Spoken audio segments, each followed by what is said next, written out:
Hi, and welcome to another edition of the Digital Arts Show. I'm Jim Sirianni, your host. This show is part of the Digital Arts Festival that is produced by Center Stage Theater of Santa Barbara, California. The Digital Arts Festival interviews stream nightly at 7 p.m., and you can find out more on the Center Stage website, centerstagetheater.org, and click on the blog tab. And the purpose of the Digital Arts Festival is to create an outlet for artists of all kinds to share their work. And because of the quarantine, many artists and performers suddenly found themselves with no way to perform or to show their work, to share what they've been creating. In some cases, the work that some artists and performers have created may never be seen by the public. So, in an effort to find some sort of workaround, if you will, the Digital Arts Festival was created to help artists and performers connect with their audiences in a virtual setting instead of in person. So we'll have dance, theater, music, film, visual arts, poetry, storytelling, and much more on the shows. And again, you can learn all about it on the Center Stage website, centerstagetheater.org, and click on the blog tab. Today's guest is Betsy Woyach. Am I saying that right, Betsy? Yeah, that's exactly right. Yes. Okay. Betsy Woyach, she is with Momentum Dance Company of Santa Barbara. Momentum Dance Company provides quality dance training in a positive, passionate, and nurturing environment. Through competitive performances and unique experiences, their dancers learn essential life skills such as self-esteem, teamwork, responsibility, respect, and accountability.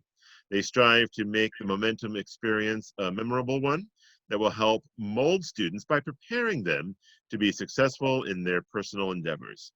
And without further ado, I'd like to welcome today's guest. Welcome to the show, Betsy. It's great to have you with us today. Thank you so much for having me, Jim. This is really amazing what you guys are doing. And I got all like misty eyed while you were talking about it because this has really impacted so many artists. And when you said the line that some artists' work will not even be seen that we've been working on this year, it just got me super emotional because that really, really hit home for us. Yeah, I know and it hits home for a lot of people. And I think about students that you work with teens, you work with I know you work with little ones as well. Yeah, And I also think about students who, at the high schools and junior high who who play sports or who also do other extracurricular activities, and they won't be able to do those anymore, especially if they're right. seniors and they're graduating. So it is kind of, it's an unprecedented time in history for us, to be Exactly. going through all of this. But we're hoping, and I'm glad that Center Stage gave us this opportunity to do this, and Yeah, at least for performers and artists to be able to connect and to somehow reach out to the audience in a way that they normally wouldn't. But Betsy, let me ask you then, tell us a little bit about your background and how you ended up in Santa Barbara founding Momentum Dance.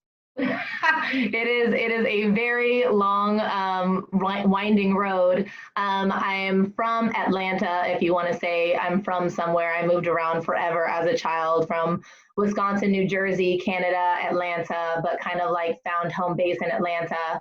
And when I graduated from college, I moved out to Los Angeles to start work as a professional dancer. At the same time that I moved to LA, coincidentally, my sister, who was just finishing her master's in Atlanta, she moved out. She found Santa Barbara, and she moved out here. And my mom said, well, you guys are not going to go all the way to California and leave me out here. So it was a really nice transition where my mom and sister moved out to Santa Barbara at the same time that I was moving to Los Angeles. So Santa Barbara became kind of our home away from home. And I lived and worked in LA for 10 years. And about 5 years into that journey, when I was coming out all the time to Santa Barbara anyway, I started teaching out in Santa Barbara and getting involved in the dance community here. And then in 2013, I got pregnant with my son and said, okay, peace out, LA. I'm moving to Santa Barbara. That's it. I'm not doing this LA thing anymore. I want to raise my child in Santa Barbara. And in 2014, I started Momentum Dance Company. there wasn't at the time in 2014 a competitive component to dance in Santa Barbara. It was all performance based. And for 5 years, I witnessed, incredible dance talent in Santa Barbara. And students had come to me over and over and over going, we want to compete though. And that was my life in Atlanta, Canada, New Jersey. I competed my entire life. I was national and international competitive dancer. And so I was blown away that there was no competitive dance in Santa Barbara. And that was at the time where like Dance Moms was like really taking off. And there was this like Right. competition dance was blowing up, in the media. And although Dance Moms is not at all a good example of what competition dance is, Right. it got a lot of kids very curious in competitive dance that had not done competitive dance before. So I sort of started the company backwards and started just with the competitive element. We weren't a dance studio when we first started in 2014. We just had a competitive company of 20 dancers, and we had our minis, our juniors, and teen company, and pro company. We had 4 companies.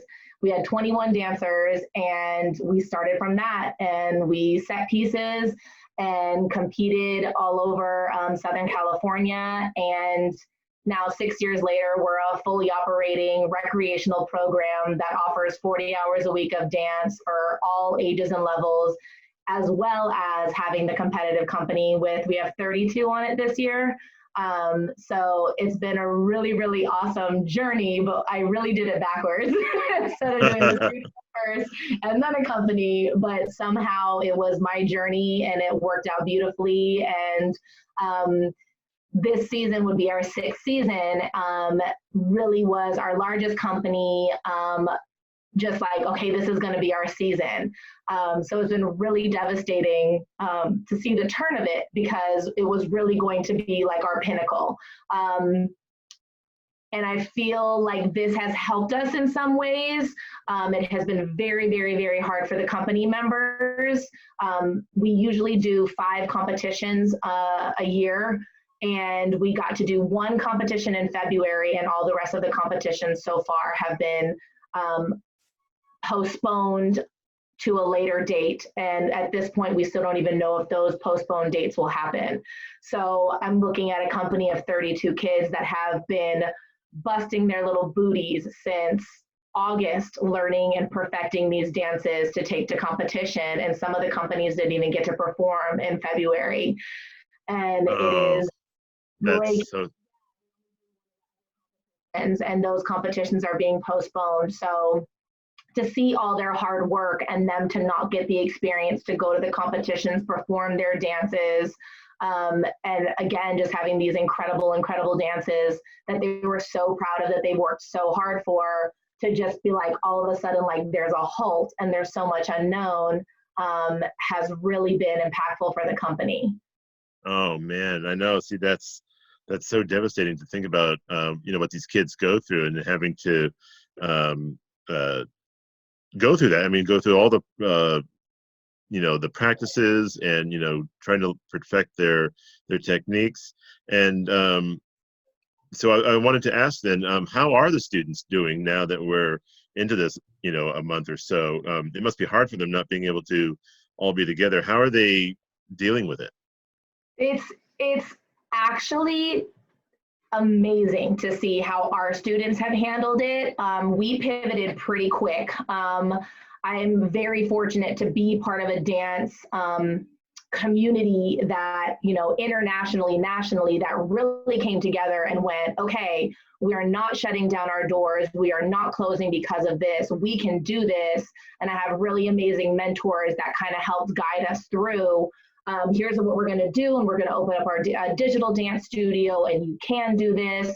And we closed our studio doors on Friday, March 13th, and on Tuesday, that following Tuesday, can't do the math that quick. That's okay. Like the 16th, I want to say, we started, we didn't do our full classes, but we started offering just a daily class at 4 o'clock. That was either a jazz class or a hip hop class or a ballet class for everybody at the studio, so they could just do something, like, because it happened very quickly. I was hemming and hawing about closing the studio on Friday, and by Monday it was very apparent like that everything is shutting down and like we are home and that is it. And so Tuesday we started doing these classes, and the response was amazing. Like, we didn't know if anybody was going to tune into them, if they were going to do them. And then that hour every day for the first 2 weeks, we did it the first week that we were closed down. And then the second week was our spring break, because that's when Santa Barbara Unified School District went on spring break. So we still offered those classes through spring break and went, okay, I know we're on spring break, but these kids need something. And I think, faculty on down to the kids, that hour was like our cherished hour, and it changed us like for the whole day. Like, we all looked forward to that 4 o'clock hour. And then when we were all on and like we could see each other, it really felt like, oh my gosh, we're together again, and hi, and it was very exciting. And then we got to dance, and that always makes us feel better and is uplifting. And so in the time of just craziness of how are we going to do this, what are we going to do, how can we make this work, the first 2 weeks were vital, and they were absolutely incredible. And then since then, when we came back from spring break, we just offered pretty much every single one of our recreational classes that we were offering before virtually. And then we had like for the competitive company, they do a lot of extra rehearsals. So we kind of condensed that and did a modified schedule for them. And the response was really amazing. Like, yes, that's perfect. Let's do it. Let's go. Attendance has been phenomenal. And it really is just very uplifting. And I'm teaching classes from my kitchen with my son and my dog, like on top of us. But if I'm having a rough day, or the kids are having a rough day and they all come on, it literally is a game changer for the rest of your day. Like, you felt like you were with your people. We get to dance. We're still working on our recital dances. Like, at this point, we're still supposed to have our recital at Center Stage June 20th and 21st. So we will continue to see how that looks and if we can do it in any sort of capacity. But like, these kids are, resilient, and they're working on their recital dances, and we're staging things and moving on. Like, we're not going to let anything stop us. So nice. It's been really, really, really awesome for them to see how the kids have responded, and to see them showing up every day and like working super hard. We got to the point that this week we started doing outstanding students of the week, because these kids, I've got the teachers like texting me going, oh my gosh, I cried today in class because of how hard they're working. Like, it feels like they're working harder at home sometimes than they were in class, like they just have a different push and a different drive right now, because they never thought when they left the studio the last time that was going to be the last time they were going to walk out of the studio. So we're seeing these kids really, really push and work hard, and it's really inspiring, in all honesty.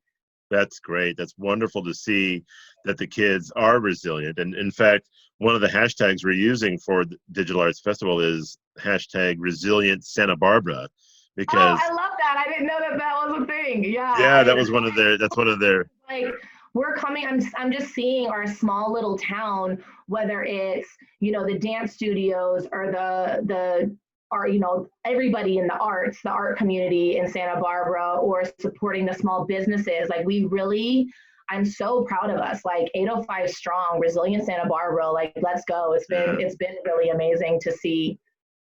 Exactly. Yeah, it has. It's amazing to see how everyone, of course, I think all of us were kind of bummed that so much got shut down. I mean, there are plays that aren't even going to be seen. They just had to totally cancel rehearsals and everything. And but then to see everybody kind of pick up the pieces and kind of put it back together, if you will, through digital means, through doing interviews like this, and doing other, people putting videos up online, and singing or dancing or doing poetry readings. It's been amazing to see how everyone's kind of picked up the ball and Yeah. run with it. Yeah. Let me ask you then about momentum itself. Of course, as we've been talking about so far, there are a lot of different dance studios in Santa Barbara with different specialties. What makes momentum unique compared to other dance companies? I think that one of the big distinguishing factors, and it became our hashtag about 2 years ago, was MDC family. We're small. We have about a total of 80 students, so we're a smaller studio than a lot of the studios. Our classes are capped at about 15 students, and I don't think that even every single class goes up to that. So we have a very unique, intimate class. So we have about 10 teachers, 10 staff members total between the teachers and the subs that we have. And everybody knows everybody. And it really truly is a family, and everybody looks out for everybody. We do have our company and we do have our recreational, but there is nothing that divides the two. Company and recreational, they're still all MDC dance members. We focus very much on the family aspect of it, that you're not coming to take class and we don't know your name or who you are. You're just another number to us and you just show up to take a class. I know every single student at my school. I know what their parents' name is. I know what school they go to. They're my babies. The studio is one baby and my child is my other baby. I've got the two of them. And my Instagram name is Mama Bets.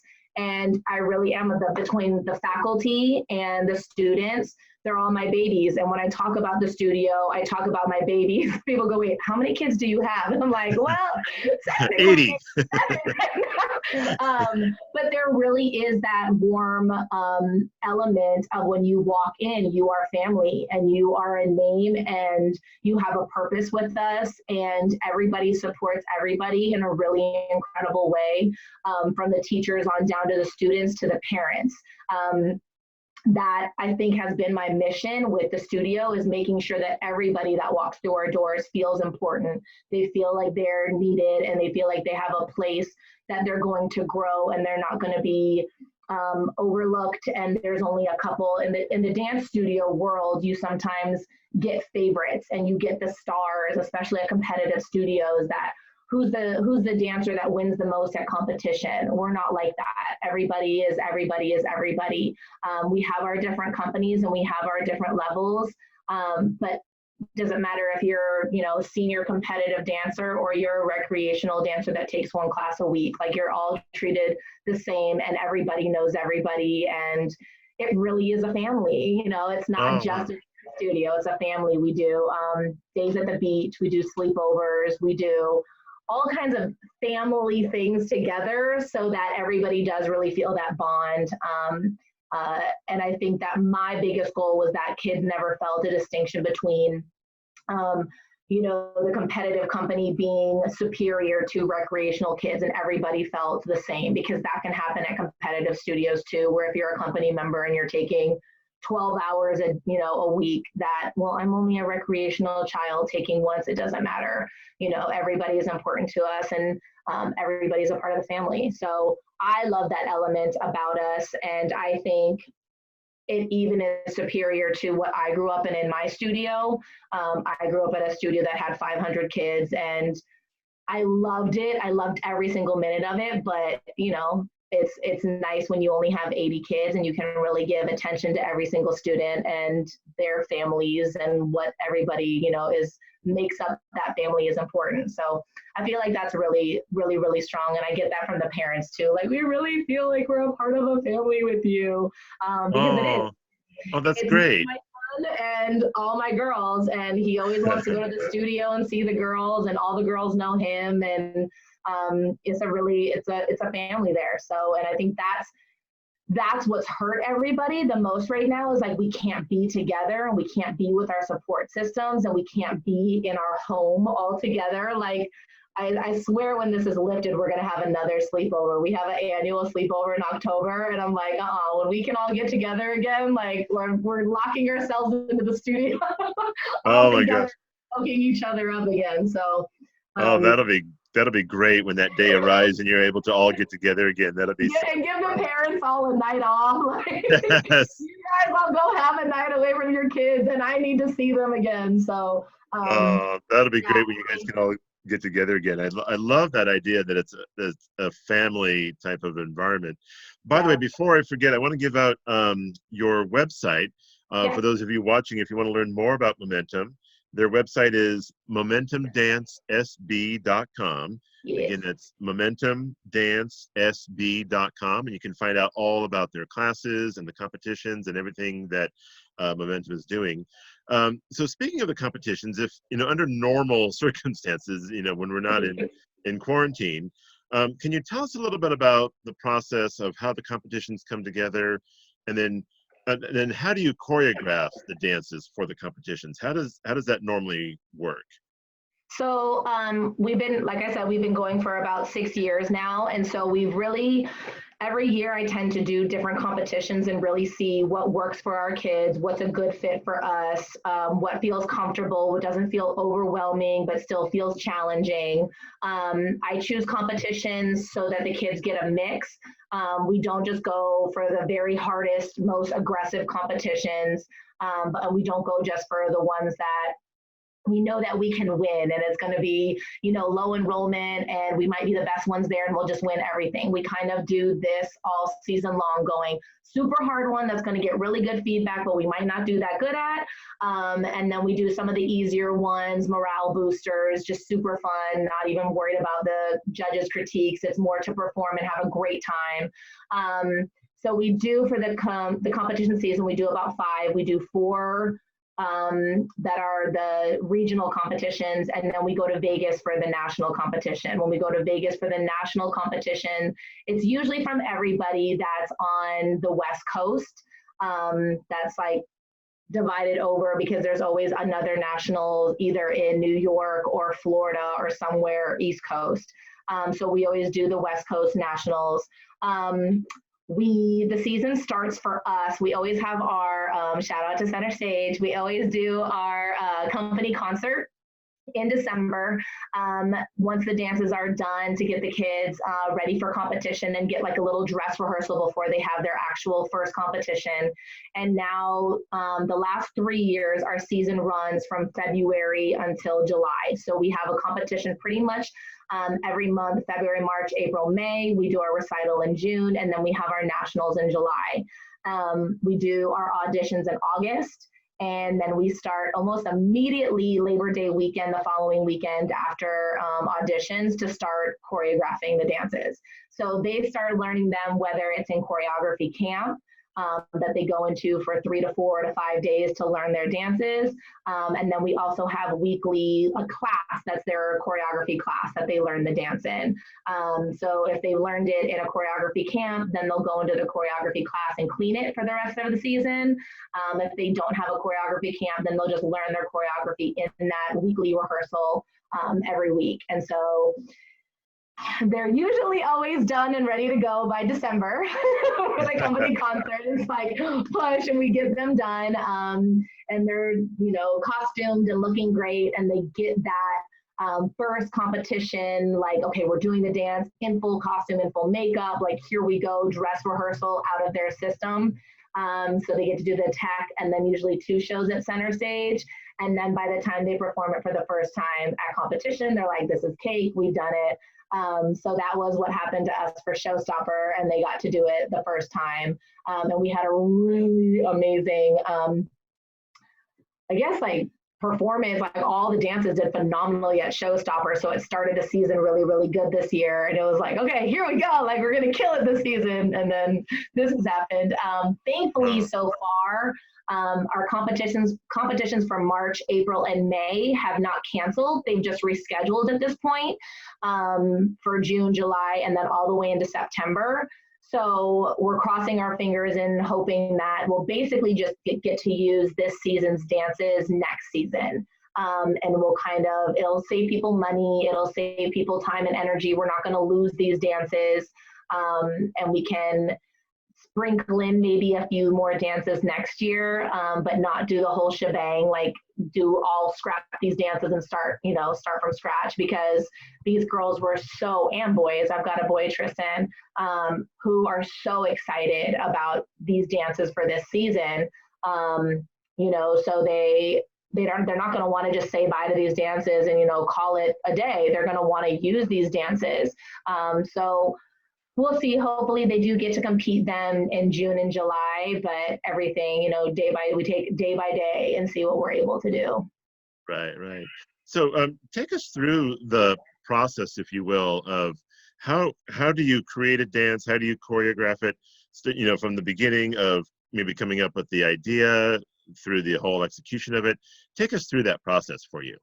So for me, when I have the dances that I have to choreograph, I really look at who's in the dance. Who do I have in that dance? And that talks to me in itself. What's the age group? What are these dancers best at? What are their personalities like? I don't just say to myself, okay, this is what I want to do this season. Like, I really want to do this dance. Hold on, Carter.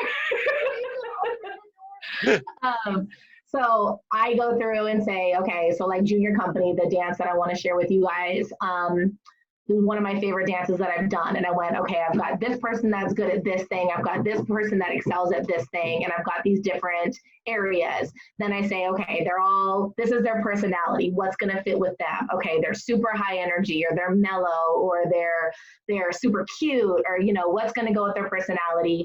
Then I start with the music and I mix all my music. Yeah. So I pick the different songs. I'm a busybody and I get very bored with the same song quickly. So I think in my repertoire of choreography, I maybe have 5 dances that I've ever just done one song in the dance, like just stuck with a song for the entire dance. I have to mix. So I come up with the theme. So, this one year I did Beauty Shop, like that was the one last year, and it was all songs about like hair and getting your nails done and cute stuff for those little girls. A lot of our stuff, my stuff specifically, is very light and happy and bubbly. I'm a jazz, hip hop, tap choreographer. I don't get too deep with the girls and try and always give something that has a deeper meaning. I'm usually just allowing them to use it as an outlet and just have fun with it and be fun on stage and enjoy their dancing and not always have to get into the nitty gritty story behind it, or and a lot of dancers and a lot of choreographers do, and that's why I have a staff because they give them, our contemporary choreographers, Pablo and Carly, they give them that moment. I usually give them the just let your hair down and let's have fun, and just release everything moment. So I start with my mix. And then from the mix, I used to choreograph, it's funny, I've kind of progressed. I used to choreograph every single dance on paper. So I would sit and listen to my music, and I would create my formations, and I would create all the choreography and write all the choreography down, and then go into the studio and put it on my kids. I don't do that anymore. I know my transitions sometimes, and I know formational elements, but I now go in and really just allow the students to kind of like pull it out of me, which I never used to do. I used to be like, this is what we're doing. And it was like no cards. And I would adjust and tweak for the students when like something didn't work. But now, I don't know, I've just progressed that like now I go in and I'm like, okay, here's our music. And then, okay, and I just let them kind of lead me in what they're doing. And then I'll see them also freestyle while the music's on. And I'm like, oh, I love that. Let's do that. You want to do that right there? Okay, we'll do that. And so I kind of let them help guide the movement a lot now so that they're doing what they want to do. And then I tweak it so that it looks right. Oh, right. Little kids freestyling. Cool. Well, it sounds like it's very organic now for you. It's kind of organic. It's less rigid and it's less like, here's what we're going to do. And I pretty much only write down formations. But yeah, I listen to the music a lot. I cut the music and then I just listen to it over and over and over and over and get the feel that I want. and then we go into the studio. So Nice. that's my Wow, method. that's amazing. That's an amazing process. That's really cool. And I wish we could talk more. I would love to, pick your brain more about how your process is for dance, but unfortunately, we're just about out of time. But Okay. before we go, I just want to give everyone your information one more time. By the way, I'm talking with Betsy Woyach, and she is with Momentum Dance Company, and her website for the company is momentumdancesb.com. That's momentumdancesb.com. And you can find out all about their classes and competitions and everything that the dance company is doing there. And if you'd like to learn more about Center Stage, you can go to their website, centerstagetheater.org. Again, that's centerstagetheater.org. And to check out the Digital Arts Project, or festival rather, you can just click on the blog tab on the homepage there of centerstagetheater.org. And Betsy, I just want to thank you so much for taking time out of your busy day for joining Thank us. you, And Jim. it's been a pleasure and It's been continued wonderful success. talking. Yes, absolutely. It's been a great conversation. And again, to learn more about Momentum, you can go to their website, momentumdancesb.com, momentumdancesb.com. And you can find me on social media and all over the place at Jim on the Air on Facebook and Instagram, Jim on the Air. And my podcast is available also on Spotify and Anchor.fm, Jim on the Air as well. Thank you all so much for watching, and we'll catch you next time. Bye-bye, Thank everybody. you. Bye now.